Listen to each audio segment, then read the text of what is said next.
Hello students, welcome to the Learning Management System program for Polytechnic students from the Department of Collegiate and Technical Education. Myself is Mohinuddin. I am working as a lecturer in Electrical and Electronics Engineering Department at Government Polytechnic, Ballari. Today's I am going to discuss on the session 40 from unit 5 of the course Electrical Power Generation for third semester Electrical and Electronics Engineering students.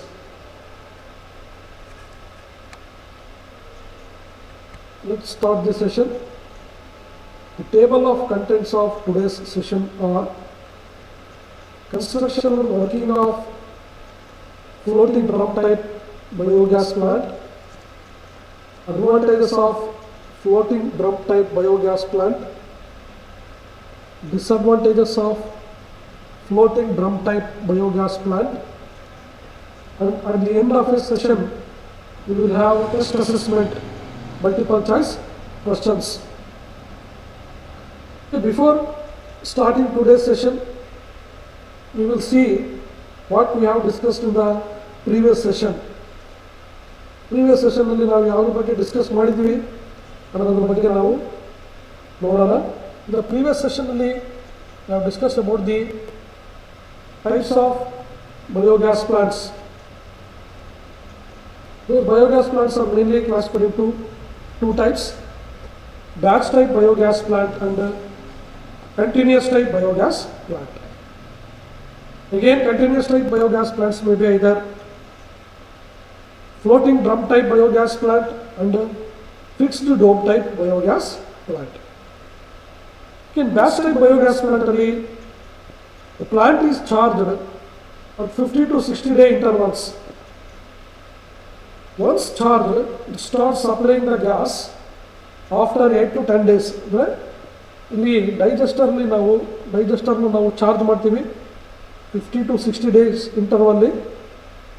ಅದನ್ನು charge ಮಾಡಿದಾದರೆ after 8 to 10 days the digester will supply the gas, biogas, and that digester will continue to supply the gas for about 40 to 50 days or till the process of digestion is completed. Afterwards, it is emptied and recharged.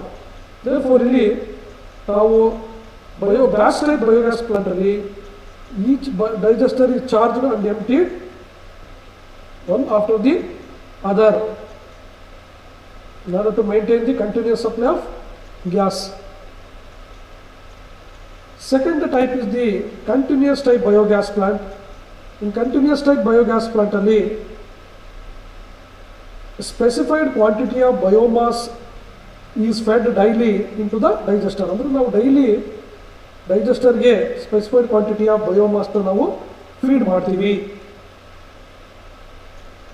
What ever the gas produced is stored in the plant or in a separate gas holder and remains available for use as required. Continuous ಆಗಿ ನಮಗೆ ನಾವು daily ಬಯೋಮಾಸ್ನ feed ಮಾಡ್ತೀವಿ ಡೈಜೆಸ್ಟರ್ಗೆ.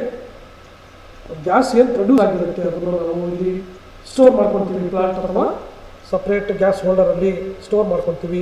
And that gas main available for use as required. ಯಾವಾಗ ನಮಗೆ required ಬೇಕಾಗಿರುತ್ತೋ ಅವಾಗ ನಾವು ಅದನ್ನು ಯೂಸ್ ಮಾಡ್ಕೊತೀವಿ. And this plant operates continuously and it will stopped only for the removal of sludge. ಅಂದರೆ ಇಲ್ಲಿ ಪ್ಲಾಂಟ್ ಕಂಟಿನ್ಯೂಸ್ ಟೈಪ್ ಬಯೋಗ್ಯಾಸ್ ಪ್ಲಾಂಟಲ್ಲಿ ಪ್ಲಾಂಟ್ ಕಂಟಿನ್ಯೂಸ್ ಆಗಿ ಆಪರೇಟ್ ಆಗುತ್ತೆ.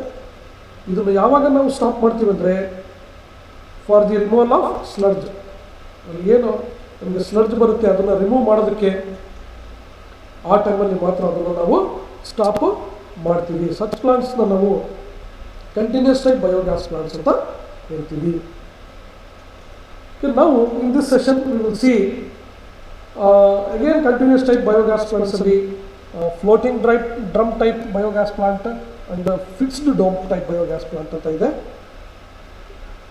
Today we will see what is a floating drum type biogas plant. Okay, this is the diagram shows the construction of the floating drum type biogas plant. Now we will see the construction of the floating drum type, or it is also called movable drum type ಅಂತ ಹೇಳ್ತೀವಿ. Floating drum type or movable drum type ಅಂತಲೂ ನಾವು ಹೇಳ್ತೀವಿ. And it is also called constant pressure biogas plant ಅಂತಲೂ ಹೇಳ್ತೀವಿ. Now we will see the construction of this plant. This plant consists of an inverted metallic drum. ನೀವು ನೋಡ್ಬೋದು, ಇದು ಒಂದು drum ಇದೆ, inverted metallic drum. This metallic drum is made of mild steel ಅಂತ, mild ಸ್ಟೀಲಿಂದ ಮಾಡಿರ್ತೀವಿ. ಇಟ್ ಈಸ್ ಅನ್ ಇನ್ವರ್ಟ್ ಮಾಡಿದ್ದೀವಿ ಇದನ್ನು. Inverted metallic drum is made of mild steel that functions as a gas holder. ಈ ಏನು metal ಆ floating gas ಅಂತ ಇದೆ, ಅದು ಗ್ಯಾಸ್ ಹೋಲ್ಡರ್ ಆಗಿ ಫಂಕ್ಷನ್ ಮಾಡುತ್ತೆ. ಅಂಡ್ ಆನ್ ಅಂಡರ್ಗ್ರೌಂಡ್ ಡೈಜೆಸ್ಟರ್, ನೀವು ನೋಡ್ಬೋದು, the digester is there, cylindrical digester ಅಂತೀವಿ. ಆ ಡೈಜೆಸ್ಟರ್ ಅಂಡರ್ಗ್ರೌಂಡ್ ಇದೆ, ಅಂದರೆ ಅರ್ಥಿಂದ ಕೆಳಗೆ ಇದೆ. That underground digester is constructed from ಮೆಸೋನರಿಯಿಂದ ನಾವು ಅದನ್ನು ಕನ್ಸ್ಟ್ರಕ್ಟ್ ಮಾಡಿರ್ತೀವಿ. ಅಂಡರ್ಗ್ರೌಂಡ್ ಡೈಜೆಸ್ಟರ್ನ ಅದನ್ನು ನಾವೇನಿರ್ತೀವಿ ಡೈಜೆಸ್ಟರ್ ಅಂತೀವಿ. ದಟ್ ಈಸ್ ಅಂಡರ್ಗ್ರೌಂಡ್ ಇರುತ್ತೆ. That digester is constructed from masonry work. ಅಂದರೆ ಇಲ್ಲಿ ಆ ಡೈಜೆಸ್ಟರ್ನ ನಾವು or building or fabricating stone ಇರ್ಬೋದು, clay, brick or concrete block, ಅದನ್ನು ನಾವೇನಿರ್ತೀವಿ ಮೆಸೋನರಿ ವರ್ಕ್ ಇರ್ತೀವಿ. ಡೈಜೆಸ್ಟರ್ನ ಯಾವುದರಿಂದ ನಾವು ಕನ್ಸ್ಟ್ರಕ್ಟ್ ಮಾಡಿರ್ತೀವಿ, ಸಿಮೆಂಟ್ ಬ್ಲಾಕ್ಸ್ ಇರ್ಬೋದು, ಮರಳು ಇರ್ಬೋದು, ಬ್ರಿಕ್ಸ್ ಇರ್ಬೋದು, ಇಟ್ಟಿಗೆ, ಕಲ್ಲು ಇರ್ಬೋದು, ಇದೆಲ್ಲ ಹೇಳ್ತೀವಿ ನಾವು ಮೆಸೋನರಿ ಅಂತೀವಿ. ಮೆಸೋನರಿ ವರ್ಕಿನ ಅದನ್ನು ಆ ಡೈಜೆಸ್ಟರ್ ನಾವು ಬಿಲ್ಡ್ ಮಾಡಿರ್ತೀವಿ. That is an underground digester.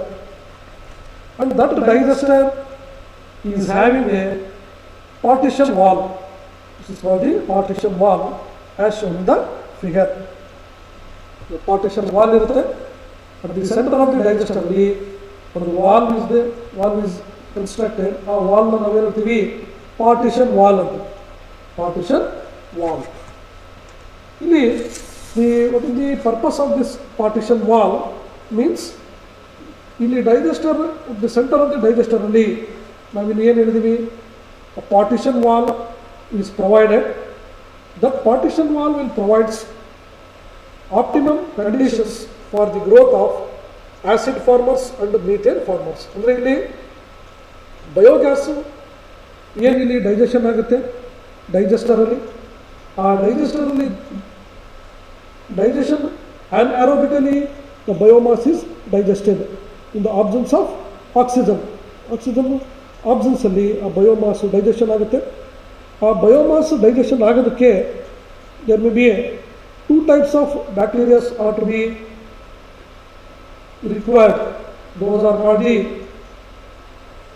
acid former bacteria and the methane former bacteria. ಇಲ್ಲಿ ಎರಡು ಟೈಪ್ಸ್ ಆಫ್ ಬ್ಯಾಕ್ಟೀರಿಯಾಸು ಇಲ್ಲಿ ಫಾರ್ಮೇಷನ್ ಆಗುತ್ತೆ.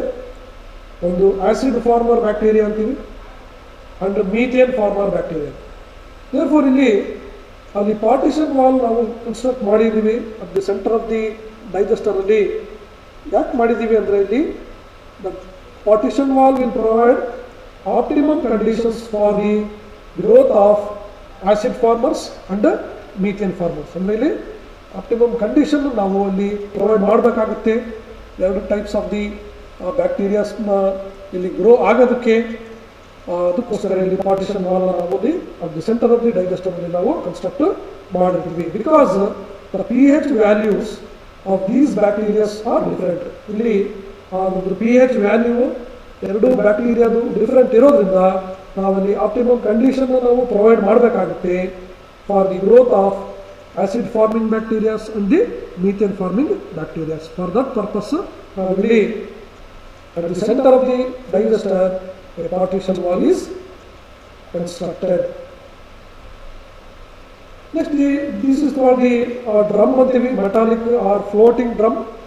This drum floats either on fermentation slurry or in a water jacket. ಈ metal inverted metallic drum ಅಂತೀವಿ. ಇದು ಯಾವುದರಿಂದ ಮಾಡಿರ್ತೀವಿ ನಾವು? ಮೈಲ್ಡ್ ಸ್ಟೀಲಿಂದ ಮಾಡಿರ್ತೀವಿ. ಇದು ಏನಾಗುತ್ತೆ? ಫ್ಲೋಟ್ ಆಗುತ್ತೆ, or it will move. It is also called movable drum type ಅಂತ ಹೇಳ್ತೀವಿ. Floating or movable drum type ಅಂತೀವಿ. ದಿಸ್ ಡ್ರಮ್ ಫ್ಲೋಟ್ ಆಗುತ್ತೆ either direct on fermentation slurry or in a water jackets of its own. ಇದು gas holder, metal drum ಅದು gas holder ಆಗಿ act ಆಗಿ function ಮಾಡುತ್ತೆ. That gas holder is free to rise or fall. ಈ metallic floating gas holder ಇದೆಯಲ್ಲ, ಇದು free ಆಗಿ rice ಮತ್ತು ಫಾಲ್ ಆಗುತ್ತೆ, ಮೇಲೆ ಮತ್ತು ಕೆಳಗೆ ಮೂವ್ ಆಗುತ್ತೆ, depending on the accumulation R depending on the production and use of the gas. Depending on the production and use of the gas, ಈ metallic floating drum moves, rise or fall, and it also free to rotate on its axis. Not only it will move, ನೀವು ಯಾರೋ mark ನೋಡಿರ್ಬೋದು ಇಲ್ಲಿ, it's metallic floating gas holder free ಆಗಿ ಇದು rice ಆಗುತ್ತೆ, fall ಆಗುತ್ತೆ. ಯಾವಾಗ? Depending on the production and use of the gas production ಟೈಮಲ್ಲಿ ಅಂಡ್ ಯೂಸ್ ಟೈಮಲ್ಲಿ ಇದು ಫ್ರೀ ಆಗಿ ಅದು moves, rise or fall. And also this metal floating gas holder also it is free to rotate on its axis. On its axis also it will rotate. Okay, the gas holder, the rotation will also useful as a device to break the scum in the digester. ಇಲ್ಲಿ free ಆಗಿದ್ದು Axis ಅಲ್ಲಿ ಇದು rotate ಆಗುತ್ತೆ. Not only it will rise or fall, and this metallic gas holder it will also free to rotate on its axis. ಅದು Axis ಅಲ್ಲಿ complete ಆಗಿ rotate ಆಗೋದ್ರಿಂದ ಅದೇನಾಗುತ್ತೆ, ಅದು ಒಂದು ಡಿವೈಸ್ ಆಗಿ ಥರ ವರ್ಕ್ ಆಗುತ್ತೆ ಟು ಬ್ರೇಕ್ ದಿ ಸ್ಕಮ್ ಲೇಯರ್. ಏನು ಸ್ಕಮ್ ಲೇಯರ್ ಫಾರ್ಮೇಷನ್ ಆಗುತ್ತೆ, ಲೇಯರ್ ಆಫ್ ಡರ್ಟ್ ಅಂತೀವಿ, ಆ ಸ್ಕಮ್ ಲೇಯರ್ ಅದು ಬ್ರೇಕ್ ಮಾಡುತ್ತೆ. ಬ್ರೇಕ್ ಮಾಡೋದ್ರಿಂದ ಅದೇನಾಗುತ್ತೆ, that improves the gas yield. That is also another the function of the metallic gas holder. Next is flexible hose pipe is attached at the top of the gas holder. Gas holder top ಅಲ್ಲಿ ಒಂದು flexible ಹೋಸ್ನ ನಾವು attach ಮಾಡಿರ್ತೀವಿ top ಅಲ್ಲಿ for gas dispersion. ಅಂದರೆ ಗ್ಯಾಸ್ನ ನಾವು ಅಲ್ಲಿಂದ ಇಲ್ಲಿ ಏನು ಕಲೆಕ್ಟ್ ಆಗಿರುತ್ತೆ ಮೆಟಾಲಿಕ್ ಗ್ಯಾಸ್ ಹೋಲ್ಡರಲ್ಲಿ, ಅಲ್ಲಿಂದ ನಾವು ಅದನ್ನು ಡಿಸ್ಪರ್ಸ್ ಅಥವಾ ಅದನ್ನು ಔಟ್ಲೆಟ್ ಥ್ರೂ ದ ಔಟ್ಲೆಟ್ ಮೂಲಕ ಅದನ್ನು ನಾವು ಅದನ್ನು ಏನು ಮಾಡ್ತೀವಿ, ತಗೊಂಡು ಹೋಗ್ತೀವಿ. That is called the flexible ಇರುತ್ತೆ. ಆ ಪೈಪ್ನ ನಾವು ಹೇಳ್ತೀವಿ ಹೋಸ್ ಪೈಪ್ ಅಂತೀವಿ. That is a flexible and that is attached on the top of A gas holder. This is the construction of the floating drum type biogas plant. It is also called movable drum type anta ನಾವು ಹೇಳ್ತೀವಿ. Next we will see the working of this floating drum type biogas plant ಅಂತೀವಿ. First the whatever the slurry is prepared, slurry na ನಾವು prepare ಮಾಡಬೇಕಾಗುತ್ತೆ. Slurry is nothing but a mixture of equal quantities of biomass and water. ಅಂದರೆ ಇಲ್ಲಿ ನಾವು ಬಯೋಮಾಸು ಮತ್ತು ವಾಟರ್ನ ಎರಡು mix ಮಾಡ್ತೀವಿ in the equal ಪ್ರಪೋರ್ಷನಲ್ಲಿ, 1:1 ಪ್ರಪೋರ್ಷನಲ್ಲಿ ಅದನ್ನು ನಾವು ಪ್ರಿಪೇರ್ ಮಾಡಬೇಕಾಗುತ್ತೆ. ಅದನ್ನು ನಾವು ಹೇಳ್ತೀವಿ ಸ್ಲರ್ರಿ ಅಂತೀವಿ. That is prepared in the inlet mixing tank. Inlet mixing ಟ್ಯಾಂಕಲ್ಲಿ ನಾವು ಆ ಸ್ಲರ್ರಿನ ಪ್ರಿಪೇರ್ ಮಾಡ್ತೀವಿ. The slurry is nothing but a mixture of equal quantities of biomass and water. ಇಲ್ಲಿ ನಾವು the main biomass used in this type of the floating drum type biogas plant is the mainly used is called the cow dung. ಕೌಡಂಗ್ನ ನಾವು generally used as a biomass. ಯಾಕಂದರೆ cow dung ನಮಗೆ it is available in rural areas. Rural ಏರಿಯಾದಲ್ಲಿ ನಾವು ನಮಗೆ ಈ cow dung ನಮಗೆ ಈಸಿಯಾಗಿ ಸಿಗೋದ್ರಿಂದ ಆ cow dung is called a wonderful waste ಅಂತೀವಿ. ಕೌಡಂಗ್ನ ನಾವು you can call it as a wonderful waste ಅಂತೀವಿ. It is easily available in rural ಏರಿಯಾದಲ್ಲಿ ನಮಗೆ ಸಿಗೋದ್ರಿಂದ therefore a cow dung is an excellent biomass that is used in the biogas plant. That cow dung is mixed with the water equal proportion ಆಗಿ ನಾವು ಅದನ್ನು mix ಮಾಡ್ತೀವಿ in the inlet mixing tank. Okay, after mixing in the inlet mixing tank of the cow dung with the equal proportion of the cow dung and with the water, that we call it as a slurry antivi. The slurry is prepared. The slurry is fed into the digester. Slurry ಏನು prepare ಮಾಡ್ಕೊಂಡಿರ್ತೀವಿ ನಾವು inlet mixing ಟ್ಯಾಂಕಲ್ಲಿ, ಅದನ್ನು ನಾವು feed ಮಾಡ್ತೀವಿ ಎಲ್ಲಿಗೆ, ಡೈಜೆಸ್ಟರ್ಗೆ feed ಮಾಡ್ತೀವಿ through an inlet pipe. This is called an inlet pipe. Through the inlet ಪೈಪಲ್ಲಿ ಮೂಲಕ ನಾವು ಆ ಸ್ಲರ್ರಿ ಏನು ಪ್ರಿಪೇರ್ ಮಾಡ್ಕೊಂಡಿರ್ತೀವಿ ಅದನ್ನು ನಾವು ಫೀಡ್ ಮಾಡ್ತೀವಿ. Okay, the plant is left unused for about 2 months. After that, that digester is having the capacity to hold the slurry for about 60 days. 60 days ವರೆಗೂ ಅದು ಏನು ಸ್ಲರ್ರಿನ ಅದು ಹೋಲ್ಡ್ ಮಾಡ್ಕೊಳ್ಳುತ್ತೆ, ಯಾವುದು digester. Okay, after the slurry is fed into the digester through the inlet pipe, the plant is left unused for about 2 months. 2 months ಗೆ ನಾವು ಅದನ್ನು unused ಮಾಡ್ತೀವಿ. and introduction of this slurry is stopped. Production of this slurry is stopped. Okay, and during this period ಅಲ್ಲಿ ಏನಾಗುತ್ತೆ, anaerobic fermentation of the slurry takes place.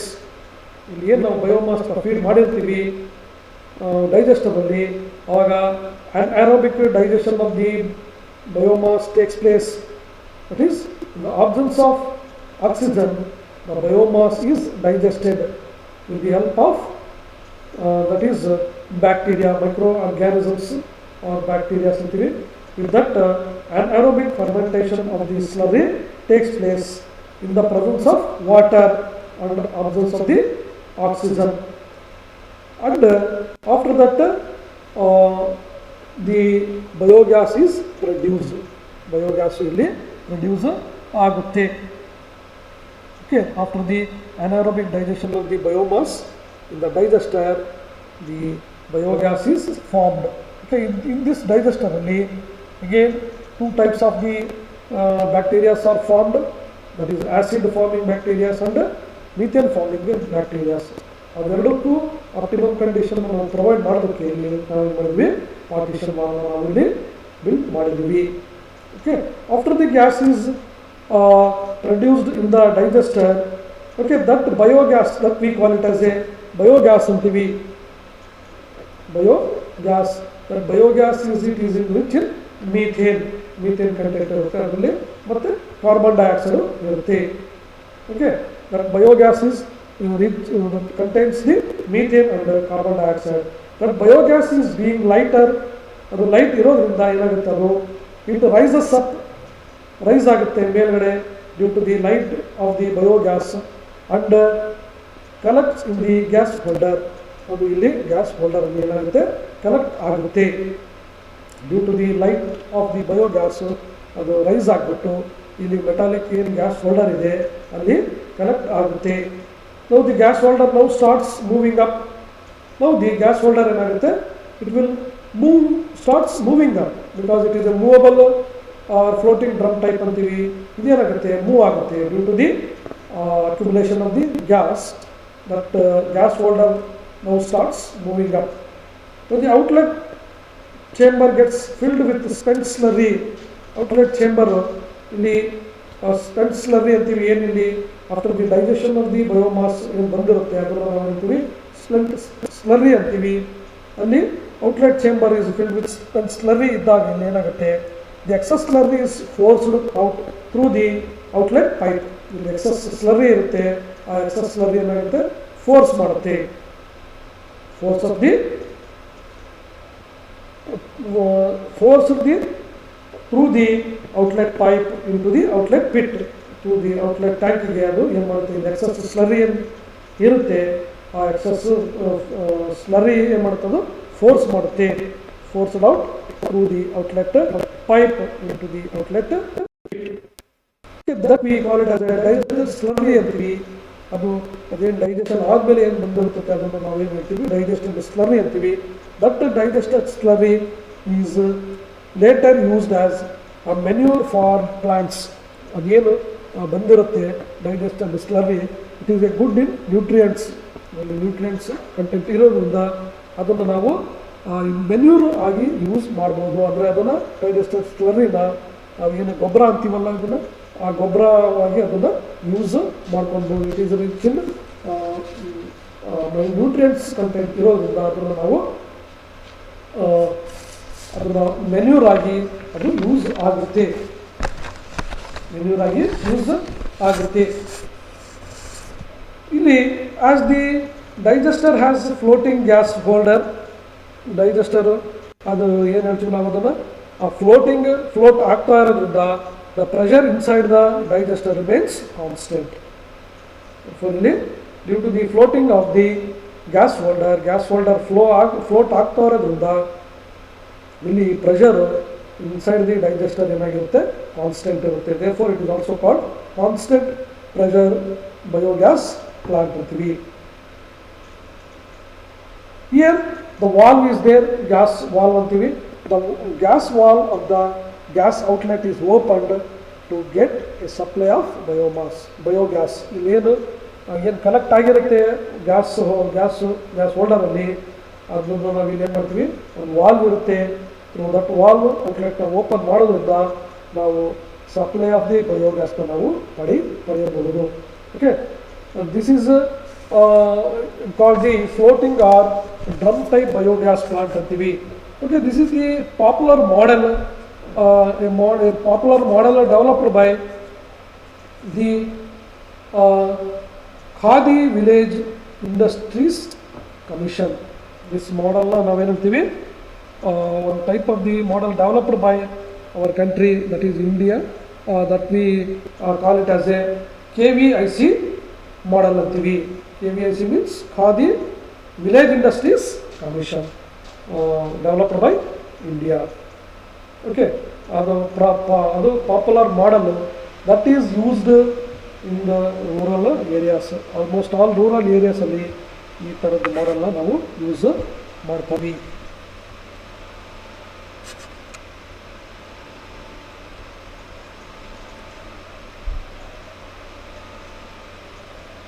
Okay, again this is the explanation of this floating drum type ಅಂತೀವಿ.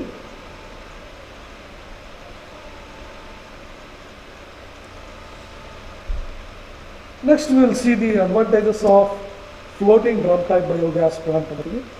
ಏನೇನು ಇದರಿಂದ ನಮಗೆ advantages ಇದ್ದಾವೆ ಅನ್ನೋದನ್ನು ನೋಡೋಣ. First advantage is a higher gas production per cubic metre of digester volume. ಅಂದರೆ ಇದರಲ್ಲಿ floating drum type biogas ಪ್ಲಾಂಟಲ್ಲಿ gas production is higher.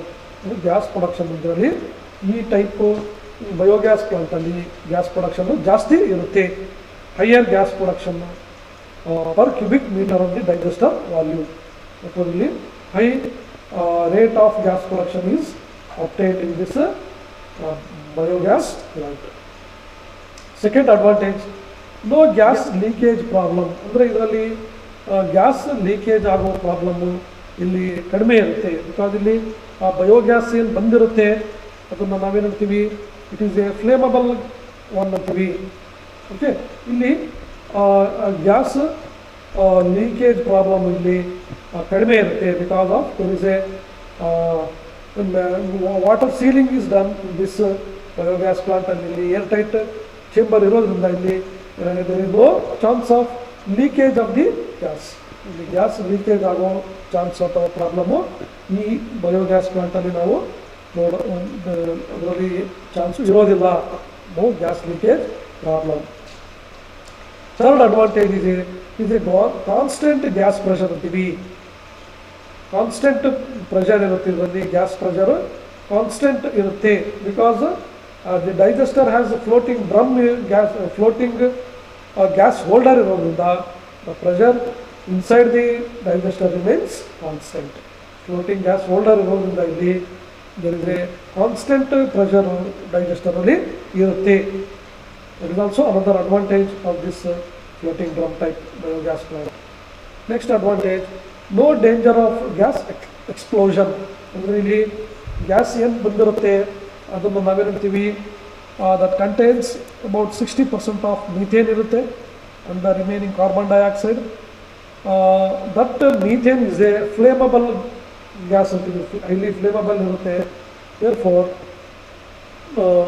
that there is no that is mixing of the gas with the atmosphere or air ಜೊತೆಗೆ mix ಆಗೋದು chances ಕಡಿಮೆ ಇರುತ್ತೆ. therefore there is no explosion of the gas, danger of explosion. ಇಲ್ಲಿ ಆ gas explosion ಆಗೋದು danger ಇದರಲ್ಲಿ ಕಡಿಮೆ ಇರುತ್ತೆ. no danger of gas explosion. That is also another advantage. Next advantage, no separate pressure equalizing device is needed. ಅಂದರೆ ಇದರಲ್ಲಿ ಸಪ್ರೇಟಾಗಿ ನಾವು ಪ್ರೆಷರ್ ಈಕ್ವಲ್ ಮಾಡೋ ಡಿವೈಸಸ್ಸು ಇಲ್ಲಿ ನಮಗೆ ಬೇಕಾಗೋದಿಲ್ಲ. ಬಿಕಾಸ್ ಆಲ್ರೆಡಿ ಇಲ್ಲಿ ಡೈಜೆಸ್ಟರಲ್ಲಿ ಕಾನ್ಸ್ಟೆಂಟ್ ಪ್ರೆಷರ್ ಮೇಂಟೈನ್ ಆಗಿರುತ್ತೆ.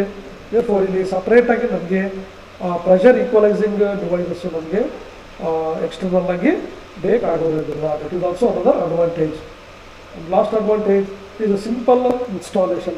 Means this biogas plant is a simple installation. Installation ಮಾಡೋದು ಸಿಂಪಲ್ ಇರುತ್ತೆ. ಸಿಂಪಲ್ ಆಗಿ ನಾವು ಇನ್ಸ್ಟಾಲೇಷನ್ ಮಾಡಬಹುದು. These are the advantages of floating drum type biogas plant.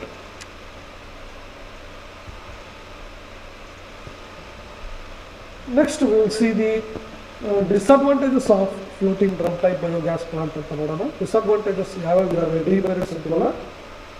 First disadvantage is it has higher cost due to movable metallic drum. ಇದು cost ಜಾಸ್ತಿ ಇರುತ್ತೆ, ಯಾಕಂದರೆ ಇಲ್ಲಿ movable metallic drum it is made of ಮೆಟಲಿಂದ ಮಾಡಿರ್ತೀವಿ. That is mild ಸ್ಟೀಲಿಂದ ಮಾಡಿರ್ತೀವಿ. Gas ಹೋಲ್ಡರ್ನ ನಾವು ಯಾವುದರಿಂದ ಮಾಡಿರ್ತೀವಿ, ಮೈಲ್ಡ್ ಸ್ಟೀಲಿಂದ ಮಾಡಿರ್ತೀವಿ. therefore ಅಲ್ಲಿ ಅದರದ್ದು ಕಾಸ್ಟ್ ಜಾಸ್ತಿ ಇರುತ್ತೆ. Because of it is a movable metallic drum ಇರೋದ್ರಿಂದ ಅದರದ್ದು cost it is having higher cost. Is also one advantage, disadvantage of this floating drum type biogas plant. Second disadvantage is it has corrosion problem in the metallic movable drum provided. ಅಂದರೆ ಇದರಲ್ಲಿ main disadvantage ಅಂದರೆ ಈ ಟೈಪಲ್ಲಿ corrosion of the drum is occurs. Because ಇದು ಮೆಟಲಿಂದ ಮಾಡಿರೋದ್ರಿಂದ corrosion problem ಇಲ್ಲಿ ಇರುತ್ತೆ. Corrosion ಅಂದರೆ ಇಲ್ಲಿ ನಾವು ಹೇಳ್ಬೋದು ಆ ಮೆಟಲ್ ತುಕ್ಕು ಹಿಡಿಯುತ್ತೆ ಅಂತೀವಲ್ಲ, ರಸ್ಟ್ ಈ ಪ್ರಾಬ್ಲಮ್ ಇಲ್ಲಿ ಈ ಮೆಟಲ್ ಈ ಟೈಪಲ್ಲಿ ನಮಗೆ ಸಿಗುತ್ತೆ. ಯಾಕಂದರೆ ಇದು ಮೆಟಲಿಂದ ಮಾಡಿರೋದ್ರಿಂದ ಚಾನ್ಸ್ ಆಫ್ ಕೊರೋಷನ್. therefore ಅದಕ್ಕೆ ನಾವು ಇಲ್ಲಿ ಏನು ಮಾಡ್ತೀವಿ, ಆ ಕೊರೋಷನ್ನ ಪ್ರಿವೆಂಟ್ ಮಾಡೋದಕ್ಕೆ ನಾವು ಇಲ್ಲಿ ಇಯರ್ಲಿ ಒನ್ಸ್ ಟ್ವೈಸ್ ನಾವು ಇದನ್ನು ಮೆಟಾಲಿಕ್ ಡ್ರಮ್ನ ನಾವು we need the painting of the metallic drum is needed. ಅಲ್ಲಿ ನಾವು ಕೊರೋಷನ್ ಅಥವಾ ರಸ್ಟ್ ಆಗೋದನ್ನು ಪ್ರಿವೆಂಟ್ ಮಾಡೋದಕ್ಕೆ ನಾವು ಅದನ್ನು ಪೇಂಟ್ ನಮಗೆ ಮಾಡಬೇಕಾಗುತ್ತೆ ಆ metallic drum yearly 1 or 2.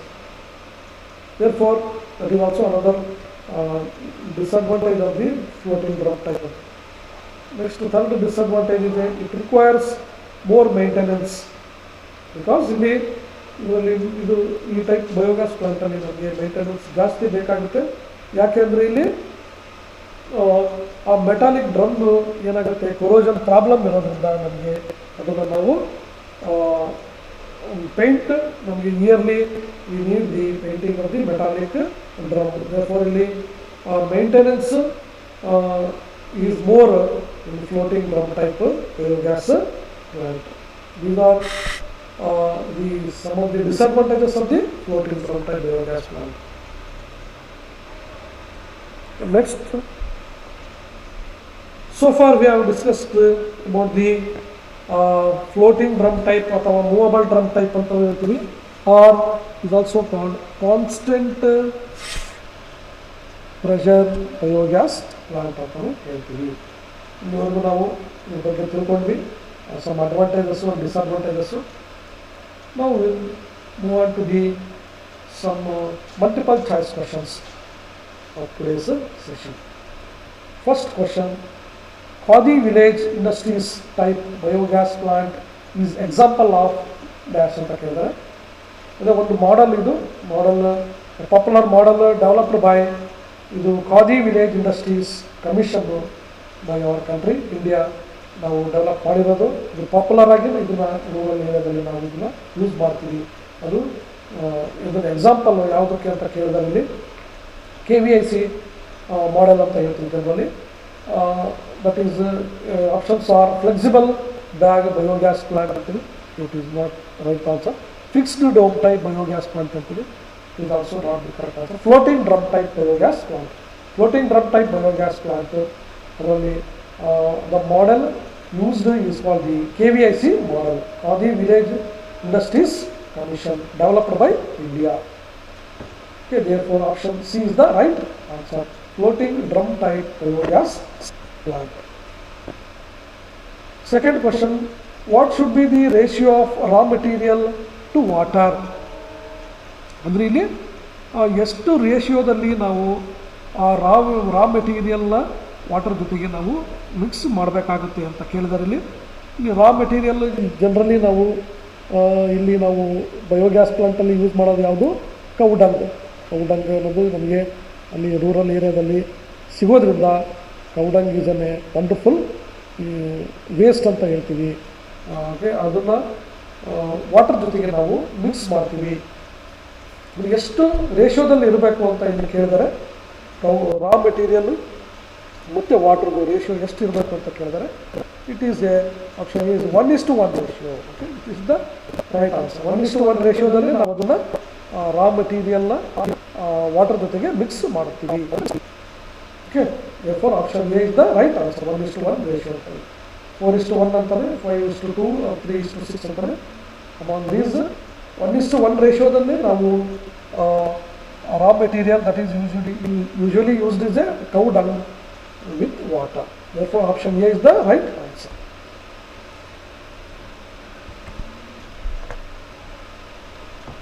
Next question: dash is called as the biogas. ಯಾವುದನ್ನು ನಾವು ಜನರಲಿ ಬಯೋಗ್ಯಾಸ್ ಅಂತ ಹೇಳ್ತೀವಿ ಅಂತ ಕೇಳಿದ್ರೆ ಇದರಲ್ಲಿ option A bio ethanol, bio methane, bio diesel, bio butanol ಅಂತ ಕೇಳಿದರೆ, ನಾವು ಬಯೋಗ್ಯಾಸ್ ನಾವು ಜನರಲಿ ನಾವೇನು ಹೇಳ್ತೀವಿ, ಬಯೋಗ್ಯಾಸ್ ಏನು ಇರುತ್ತೆ ಅದರಲ್ಲಿ, ಬಯೋಗ್ಯಾಸ್ ಅಲ್ಲಿ mainly that biogas consists of methane ಇರುತ್ತೆ.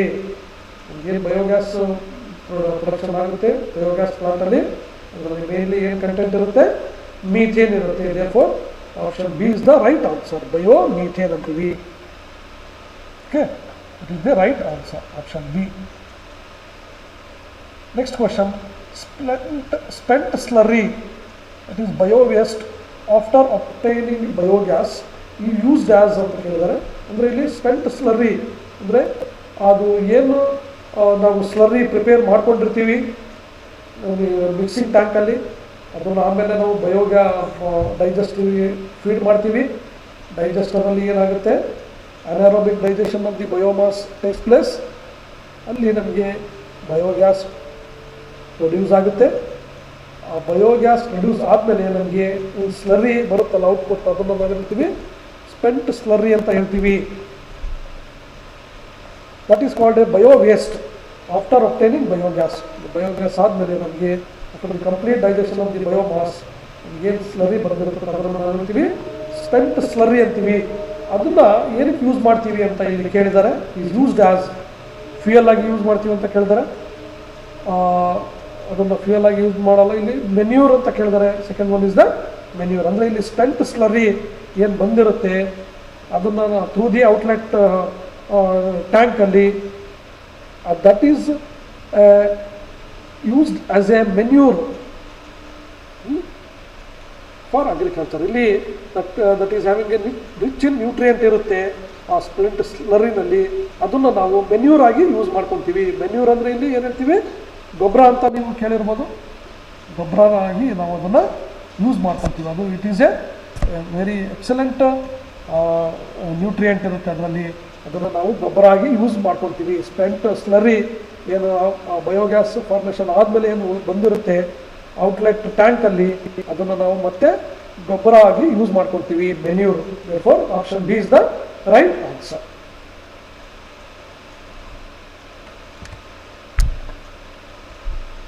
Next question, the biomethane is produced by the dash of biomass. The biomethane is produced by the dash of biomass ಅಂತ. ಅಂದರೆ ಬಯೋಮೀಥೇನ್ ಅಂದರೆ ಅದನ್ನು ನಾವೇನಂತೀವಿ, ಗ್ಯಾಸ್ ಅಂತೀವಿ. ಯಾವುದು ಬಯೋಗ್ಯಾಸ್ ಅಂತೀವಿ. ಆರು ಇದು ರೂರಲ್ ಏರಿಯಾದಲ್ಲೂ ಇದು also call the gobar gas ಅಂತ ಹೇಳ್ಬೋದು. ಅದನ್ನು ನೀವು ಕೇಳಿರ್ಬೋದು, ಗೋಬರ್ ಗ್ಯಾಸ್ ಅಂತ ಹೇಳ್ತೀವಿ. ಬಯೋಮೀಥೇನ್ ಅಟ್ ಈಸ್ ಕಾಲ್ಡ್, ಅದನ್ನೇ ನಾವು ಹೇಳ್ತೀವಿ ಬಯೋಗ್ಯಾಸ್ ಅಂತೀವಿ. ಈಸ್ ಪ್ರೊಡ್ಯೂಸ್ಡ್, ಯಾವಾಗ ಇದು ಪ್ರೊಡ್ಯೂಸ್ ಯಾವಾಗ ಆಗುತ್ತೆ, by the dash of biomass ಅಂತ ಕೇಳಿದರೆ, ಅಂದರೆ ಬಯೋಮೀಥೇನ್ ಅಥವಾ ಬಯೋಗ್ಯಾಸು ಯಾವ ರೀತಿ ಪ್ರೊಡ್ಯೂಸ್ ಆಗುತ್ತೆ ಅಂತ ಕೇಳಿದರೆ option A is aerobic oxidation ಅಂತ ಕೇಳಿದರೆ it is wrong answer. Anaerobic oxidation, okay, this is the right answer. ಅಂದರೆ ಇಲ್ಲಿ ಬಯೋಮೀಥೇನ್ ಅಥವಾ ಅದನ್ನು ಬಯೋಗ್ಯಾಸ್ ಅಂತೀವಿ. ಅದು ಯಾವ ರೀತಿ ಪ್ರೊಡ್ಯೂಸ್ ಆಗುತ್ತೆ ಅಂದರೆ due to the anaerobic digestion of the biomass. ಇಲ್ಲಿ digestion of the biomass in the absence of oxygen, ಅದನ್ನು ನಾವೇನಂತೀವಿ ಅನ್ಏರೋಬಿಕ್ ಡೈಜೆಷನ್ ಆರ್ ಫರ್ಮೆಂಟೇಷನ್ ಆಗುತ್ತೆ, ಅದರಿಂದ ನಮಗೆ ಬಯೋಮೀಥೇನ್ ಪ್ರೊಡ್ಯೂಸ್ ಆಗುತ್ತೆ. Therefore option B is the right answer, anaerobic oxidation. Next question, the dash is made of bricks and cement mortar and it is inside wall are plastered with mixture of cement and sand. ಅಂದರೆ ಯಾವುದು ನಮಗೆ ಇದರಲ್ಲಿ ಕೆಳಗೆ ಕೊಟ್ಟಿರೋದ್ರಲ್ಲಿ ಯಾವುದು ನಾವು bricks that is and ಸಿಮೆಂಟಿಂದ ಮಾಡಿರ್ತೀವಿ ಅಂತ ಕೇಳಿದರೆ, ಇಲ್ಲಿ ಬ್ರಿಕ್ಸ್ ಅಂದರೆ ಇಲ್ಲಿ ಇಟ್ಟಿಗೆ ಮತ್ತು cement, mortar and it is inside wall are plastered with a mixture of cement and sand. ಅಂದರೆ ಮ್ಯಾಸೋನರಿ ವರ್ಕ್ ಏನು ಅಂಡರ್ಗ್ರೌಂಡ್ ಡೈಜೆಸ್ಟರ್ ಇರುತ್ತೆ, ಅದನ್ನು ನಾವು ಯಾವುದರಿಂದ ಯಾವುದು ಇಲ್ಲಿ ಕೆಳಗೆ ಕೊಟ್ಟಿರೋದ್ರಲ್ಲಿ ಯಾವುದು ಬ್ರಿಕ್ಸ್ ಮೆಸೋನರಿ ವರ್ಕಿಂದ ಮಾಡಿರ್ತೀವಿ ಅಂತ ಕೇಳಿದರೆ, ಅಂದರೆ ಮೆಸೋನರಿ ವರ್ಕ್ ಅಂದರೆ ಬ್ರಿಕ್ಸ್ ಇರ್ಬೋದು, ಸಿಮೆಂಟ್ ಬ್ಲಾಕ್ಸ್ ಇರ್ಬೋದು, ಸ್ಯಾಂಡ್ ಇರ್ಬೋದು, ಸ್ಟೋನ್ ಇರ್ಬೋದು, ಅದನ್ನೆಲ್ಲ ನಾವು ಹೇಳ್ತೀವಿ ಮೆಸೋನರಿ ವರ್ಕ್ ಅಂತೀವಿ. ಯಾವುದು ಮೆಸೋನರಿ ವರ್ಕಿಂದ ಮಾಡಿರ್ತಾರೆ ಅಂತ ಇಲ್ಲಿ ಕೇಳಿದರೆ option A is the foundation ಅಂತ ಕೇಳಿದರೆ, ಫೌಂಡೇಶನ್ ಇಲ್ಲಿ ಯಾವುದು ಇಲ್ಲಿ ಸೂಟಬಲ್ ಆಗೋದಿಲ್ಲ. ಇಲ್ಲಿ B is the digester. Okay, digester it is underground digester ಅಂತೀವಿ. ಈ ಡೈಜೆಸ್ಟರು ಯಾವುದರಿಂದ ಮಾಡಿರ್ತೀವಿ ನಾವು, ಮೆಸೋನರಿ ವರ್ಕಿಂದ ಮಾಡಿರ್ತೀವಿ. ಅಂದರೆ ಇಲ್ಲಿ bricks, cement blocks, sand, stone ಅದೆಲ್ಲ ನಾವು ಯೂಸ್ ಮಾಡ್ಕೊಂಡು ಇಲ್ಲಿ ಅದನ್ನು ಬಿಲ್ಡ್ ಮಾಡಿರ್ತೀವಿ. Therefore option B is the right answer, digester.